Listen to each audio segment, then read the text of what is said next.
Today we're making keto vanilla ice cream that can also be made dairy-free, that has a secret ingredient to make it extra soft and scoopable.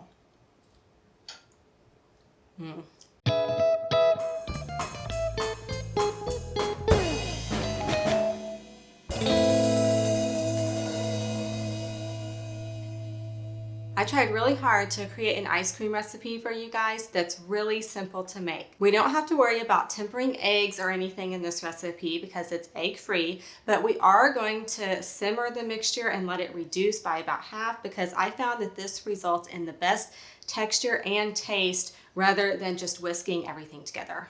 For today's recipe, I'm going to be churning my mixture in an ice cream maker, but if you don't have an ice cream maker, I'll have really easy instructions on my site about how to incorporate air into the mixture for an easy no-churn method.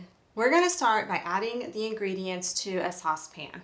We're going to use a full fat canned coconut milk for dairy-free, and if you're not dairy-free, you're going to use 2 cups of heavy whipping cream. Now it's time for the sweetener, and for the sweetener I'm using allulose. This is my secret ingredient that keeps the ice cream soft and scoopable instead of rock hard. Even though you can use a different keto sweetener such as an erythritol-based sweetener, it'll make the ice cream get pretty hard in the freezer, and so if you do use a different sweetener, you can add 2 tablespoons of vodka or white rum to help it not be so hard, but I highly recommend using pure allulose.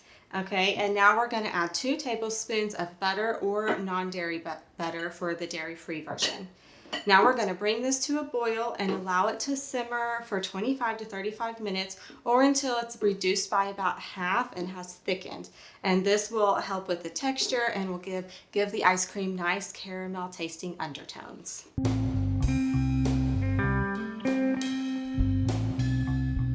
Now that the mixture is done simmering, we're going to transfer it to a medium to large sized bowl. And now we're going to add the rest of the ingredients. Next, we're going to add another can of coconut milk or heavy whipping cream. Now we're going to add an 1/8 teaspoon of sea salt. This might seem like a weird ingredient, but this helps enhance the sweetness of the ice cream. And I'm going to do a tablespoon of pure vanilla. And if you would like to make this a vanilla bean recipe, I'll have instructions on how to use a vanilla bean if you don't want to use the pure vanilla extract. Now I'm just going to stir this with a wooden spoon, or you can whisk it with a whisk, and we're going to let it come to room temperature. And then we're going to cover it and put it in the fridge for at least 4 hours, and be sure not to skip this step because this step allows time for all the flavors to melt together and also ensures that the ice cream has the correct consistency. So I'm going to let this cool, chill it for a little while, and then we'll meet you back here to churn it. Now that the mixture has had a chance to thoroughly cool, we're going to add it to the bowl of our ice cream maker. And be sure that if you're using an ice cream maker similar to mine where you have to freeze the bowl, be sure to freeze it a full 24 hours. Otherwise, it won't be cold enough to produce the right texture for your ice cream.